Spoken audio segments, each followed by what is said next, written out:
Merry Christmas! So karong adlaw maoy katapusang adlaw sa Christmas season, no? Ang pagbunyag ni Jesus. Tungod kay ang uban ng ilang pagtuo, ang Pasko mahuman man sa Candelaria, no? So ugmang adlaw magsugod na ta sa ordinaryo nga panahon, no? Mubalik na punta sa green nga color sa liturhiya. Unya atong nadungog karon nga si Jesus, ang anak sa Dios, nagpabunyag dito sa suba sa Jordan. Mabitaw ng atong seminar sa bunyag gitawag og pre-Jordan. Si Jesus bisan sa iyang pagkaanak sa Dios, nagtuman gihapon sa mga tulumanon sa mga Hudyo. Kining bunyag ni Juan gitawag man siya nga baptism of repentance. Makadungog sila sa wali ni Juan, mahinuklog sila silang mga sala, maghinulsol, unya, magpabunyag sila dito sa suba sa Jordan. Yang anong si Jesus, na wala man untay sala, nagpabunyag man pod. Kanitimaan lang ni sa iyahang pakighiusa sa atong pagkatao, sa atong makasasala. Kay tungod siya usa ka tinuod nga Dios ug tinuod pod nga tao. Unya dinhi sa sakramento sa bunyag pod gipakita nga siya mao gyud ang tinuod nga anak sa Dios. Tungod sa pagpakita sa Espiritu Santo pinagi diha sa usa ka salampati nya. Nadungog pa gyud ang tingog sa amahan nga siya mao ang iyahang pinalanggang anak nga gikahimutan niini. So muni nga sa sakramento sa bunyag, una, ang gamit yun na ito, tubig. No? Itong unang panahon, sa sayo pang edad sa simbahan, ang atong bunyag, parihag yun ani. No? Nga naag yun sa suba o kaha naa sa dagat. No? Unya, uglayo ang simbahan, na ang simbahan sa una, naag yun gitawag og baptismal pool. No? Butangan yun na siya tubig. Pero nawa ni siya tungod kay lisod manggod pod i-maintain ang mga baptismal pool. No, kung natay baptismal pool, kung sa may sagad nimong makita naidaghang baki, no? Naidaghang waya-waya, no? Kay tungod kay pangitlugan man pud dayon sa lamok. Pero mo gina tungod kay gigamit manggod sa una nga form of baptism is immersion. No, kuan jud ka ilunod jud gas tubig, no? Tungod kay diya sa paglunod sa tubig mo puguna ang gitawag nga kuan ba cleansing, no? Ang paghugas sa atong mga sala, no? Kay sa sakramento sa bunyag matangtang baya ang atong gitawag nga sala nga panulundon, no? Or original sin. Og diha pod sa sakramento sa bunyag mamahimo pud ta nga mga anak sa Dios. Muna nga sa una ang bunyag, muna baptismal pool, there is tunga, no? Butang ka, munaog ka diha, ang pare, tuwa na dito sa ubos, munaog ka. Kunya, tuslog juga sa tubig. Pagkahuman og bunyag, adto na ka sa pikas pod mo, saka, di na ka mubalik nganhi. Kunya, dito, inigdayang saka ni mo, sulutan na ka og sinina nga puti. No? Nga nagsimbolo na siya nga ikaw, usa na ka bag-o nga linalang. No? Hugasan ta sa kanilang tubig manggod maghugas. Una, it cleanses, and second, it naghatag pud og kinabuhi. Muna kita na nahimo na nga bag-o nga linalang. Nahimo na kitang anak sa Dios. Unya sa ato pong sakramento sa bunyag, muna gamit ang tubig. Unya naaputay mga maninoy ug maninay. No, unsa may gamit aning mga maninoy ug maninay para nay mohatag og regalo sa Pasko. No, mo ba nay gamit sa maninoy ug maninay? Mo bitaw nang ang uban daghan kay mga maninoy ug maninay. Kay ang ilang anak gihimo nila nga fundraising. No, ron daghan ba og kanang regalo Di na ganahan mo palit og regalo, cash naman lang ang ihatag, no? Oh, nya napoy mga maninoy, mga maro man pod. Mohatag rag 100, no nya mukaon pod bali 200. No, kasi gyapon ka, no? Di bitaw unsa may gamit aning mga maninoy maninay. Ang uban ra ba mukuha og maninoy maninay tungod kay ilang suod nga higala, no? Bakas nilas Julin o kaha sa lastiko, no? Pero dili Katoliko. Hindi na pwede.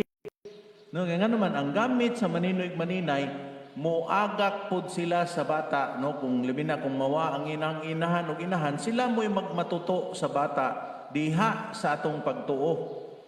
Unsaon man pag matuto nila diha sa atong pagtuo kung ang imong gikuhang maninoy iglesia ni Kristo.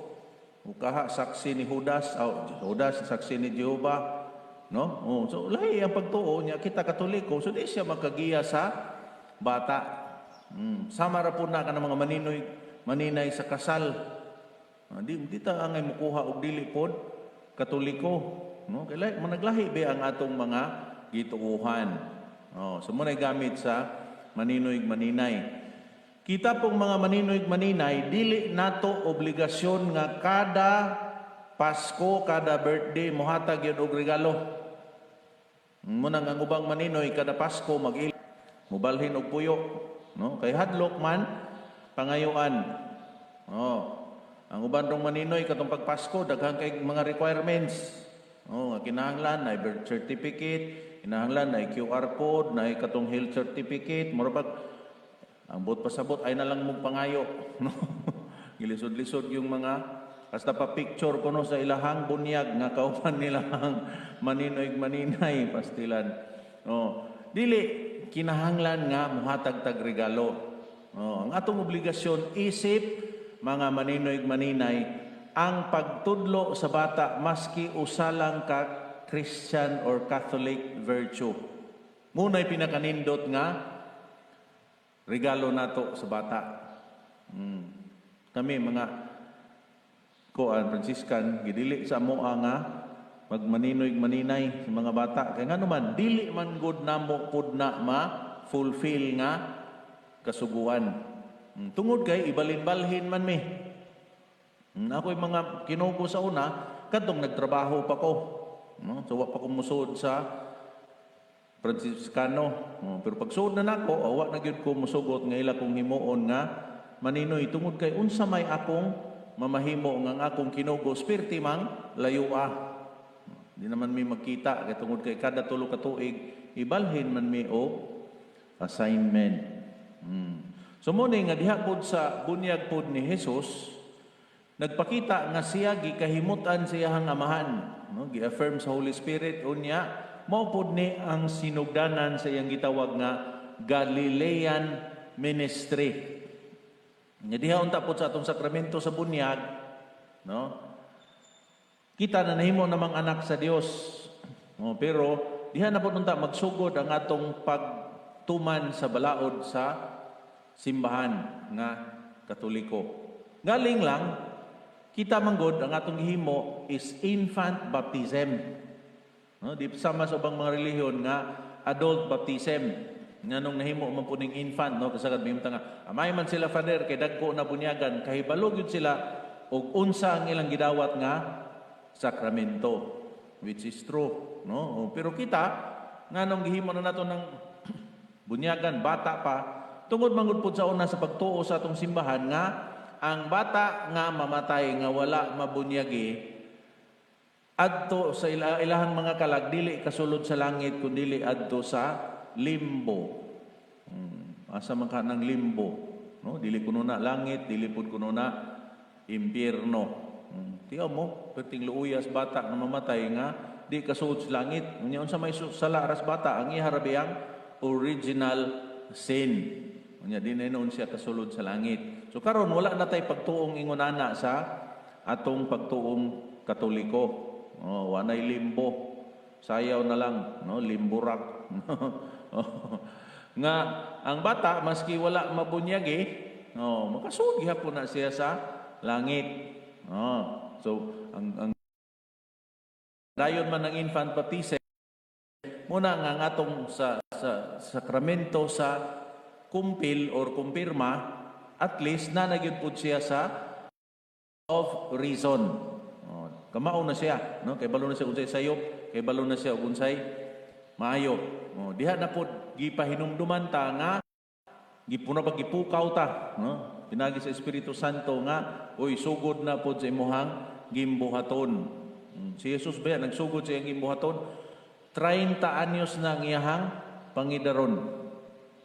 Tungod kay, wala na may nahisulat, no? After sa presentation in the temple, wala na nahisulat sa itong Biblia o unsay nahitabo ni Jesus. Gikan atong gihalad siya dito sa templo, hangtod nga 30. Sunod na itong mabasa sa Ebanghelyo, dako na siya, gimunyaga na siya ni San Juan. So, unsa may atong makuha na nga si Jesus, nagpuyo ragyod pod nga, usa ka ordinaryo nga Hudyo. Nga si Jesus, pagkamatay siya ang amahan nga si San Jose, nagpadayon ra pod sa gimbuhaton ni San Jose. Dinhi na, sa dihang gibunyaga na siya, iya nang gibiyaan ang iyang pagkapanday tungod kay iya namang gisugdan ang gimbuhaton isip anak sa Ginoo.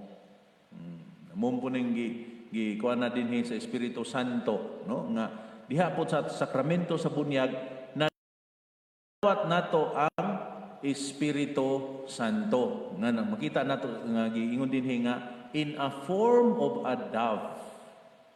Sa may simbolismo sa kining pati nga puti, no? Nasagad, di ba? It's a sign of peace. Mo ba na gisugo ni unsa ni Noah, no? Katubang pila ka tuig pila ka adlaw nga nagutaw-utaw sila. Unya yang gisugo ang uwak wa na hinon kabalik. No, nya yang gisugo na pud ang pati, unsay gidala sa pati? Usa ka sanga sa olibo. No, a symbol of peace. Unya kita pud kaha nga mga binunyagan, naabakha po'y kalinaw sa atong kasing-kasing. Nabakha po'y kalinaw sa atong kinabuhi. Kasing-kasing nahimo bakha pod nga po'y anan sa Espiritu Santo. Palihog panindog ug ato karong ipadayag ang atong pagtuo nga